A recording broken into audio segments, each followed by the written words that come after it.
às vezes, quando a pessoa faz o que gosta, né, ela pode, ou a gente observa que as pessoas que fazem o que gostam, às vezes assim se dão tanto ali que de alguma forma, né, ultrapassam o limite da própria autopreservação, enfim, do que seria mais saudável ou mais razoável.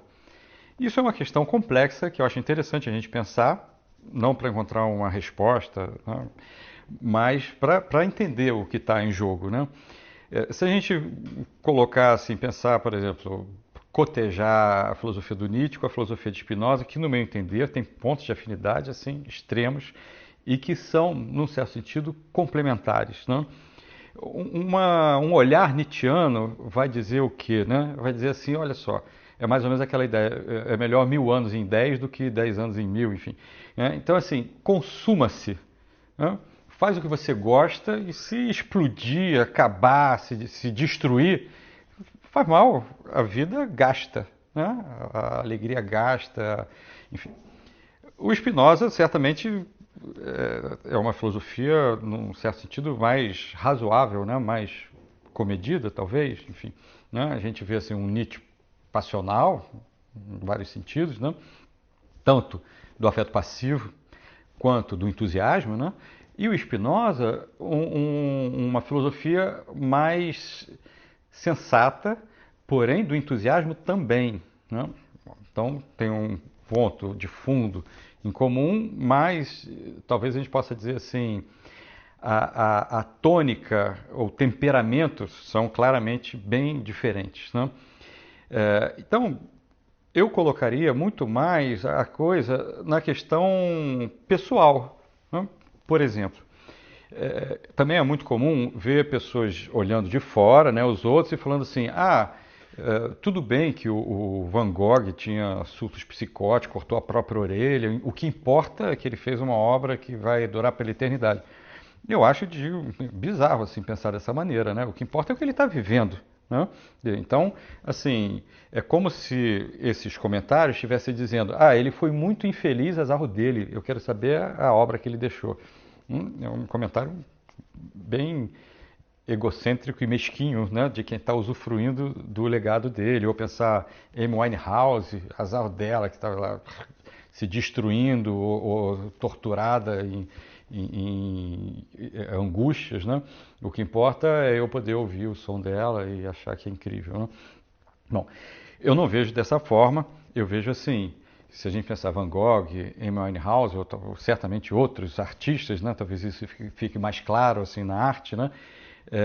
Que bom que eles estavam podendo expressar essa força criativa, certamente isso era muito prazeroso para eles, né? Que pena, imagino, para eles mesmos que essa força criativa surgisse, a gente já viu isso, né, um pouco, como uma maneira de, assim, bom, na criação eu sinto a força da existência, da vida em mim, e no momento em que eu não estou propriamente criando ou diretamente criando, outras angústias e traumas e experiências ruins e pensamentos torturantes me vêm à mente, né, e isso me faz muito mal, né? Bom, então, voltando para o nosso ponto, né, eu vejo muito mais como uma questão de temperamento, né, ou de maneira de ser de cada um. Se a pessoa conseguindo fazer o que gosta, se ela vai negociar ou conciliar esse fazer o que gosta com uma coisa mais saudável para ela mesma, ou se esse fazer o que gosta ela vai se permitir, né, se ela tiver essa consciência melhor para ela, né, se permitir se gastar um pouco mais, se desgastar um pouco mais, não só pelo prazer daquele momento, daquela criação, mesmo ultrapassando um certo limite razoável, né, como também pelo prazer do que aquilo gera e produz. Pensando no meu exemplo pessoal, né, escrever um artigo, escrever um texto filosófico, né, enfim, de teoria psicanalítica, né, ou de psicanálise diretamente, é uma coisa que traz uma vivência, ele é feito, essa escrita, ela é feita de um sofrimento muito grande. E aí a gente pode pensar, puxa, mas e aí, vale a pena esse sofrimento? Não é melhor assim, não, pensei e tal, eu não vou passar por isso. Mas aí é que tá. Talvez a gente possa até trocar conceitualmente sofrimento por dor. Tem uma dor ali, né? Fazendo uma metáfora comum, né? Uma dor do parto ali. Mas essa dor, ela está junto com um entusiasmo tão grande de querer expressar aquela ideia, uma vivência assim tão maravilhosa da criação, em que ela entra dentro desse pacote criativo, né? Só que para realizar um texto, muitas vezes, pelo menos na prática, né, ainda que teoricamente não fosse necessário, mas eu vejo ou me vejo não tendo como não atravessar a noite, não me estourar, enfim. Mas é um momento que o pensamento é assim, cara, eu quero isso, né? Eu desejo isso, né? E depois eu tento recuperar o sono, a saúde, mas naquele momento aquilo está sendo exigido de mim. E é extremamente compensador.